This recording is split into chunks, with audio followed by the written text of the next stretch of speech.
Hello guys, how are you all? Welcome to my page. এই ব্লগটি Friday. সেদিন খুব সকালে ঘুম থেকে উঠেছি, এসে নাস্তা করে রেডি হয়ে বের হয়ে পড়লাম ডেন্টাল উমেন্স কলেজে যাওয়ার জন্য। সেখানে আমার একটা আর্ট প্রতিযোগিতা ছিল। প্রতিযোগিতা 9টায় শুরু হবে। 9টার আগেই চলে গিয়েছিলাম, গিয়ে দেখি আমার দুইটা বন্ধু এসে পড়েছে। যেহেতু ভিতরে গার্ডিয়ান যেতে দেয় নাই, আমি একাই গিয়েছিলাম। আমার পরীক্ষা শেষ হওয়ার পরে আমি বের হয়ে আসলাম। পরীক্ষা দিয়েই আমি আমার স্কুলে চলে গেলাম। আমার স্কুলে 16 ডিসেম্বর উপলক্ষে গান করার জন্য আমাকে সিলেক্ট করা হয়েছে। আমি স্কুলের প্রোগ্রামে গান করব। গানের রিহার্সেল শেষ করে আমি চলে গেলাম ভোলানন্দগিরি আশ্রমে। সেখানে প্রোগ্রাম হচ্ছিল।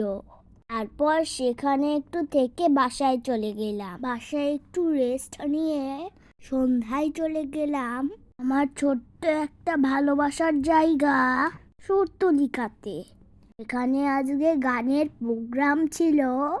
প্রোগ্রাম শেষে বাঙালিয়ানা ভোজের আয়োজন করা হয়েছিল। এখানে সবাই একে একে গান পরিবেশন করছে।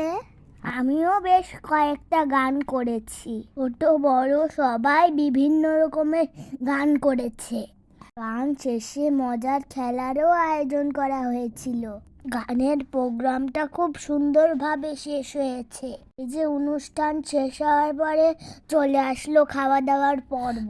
প্রায় 15 থেকে 16টা আইটেমের ভর্তা আইটেম ছিল। আরও ছিল পায়েস, কোক, মিষ্টি। সব আন্টিরা এত সুন্দর করে রান্না করেছে, তাদের সবাইকে অনেক অনেক থ্যাংক ইউ। আর আমাকে ইনভাইট করার জন্য সুরতুলিকার সবাইকে অনেক অনেক ধন্যবাদ। আগামীতে সুরতুলিকার আরও অনেক অনুষ্ঠানের ভিডিও নিয়ে আমি আসব। এই দিনটা খুব ব্যস্ততার মধ্যে দিয়ে পার হয়ে গেল। অনেক টায়ার্ড ছিলাম, কিন্তু দিন শেষে ভালোই লেগেছে। টাটা, বাই বাই, ভালো থেকো।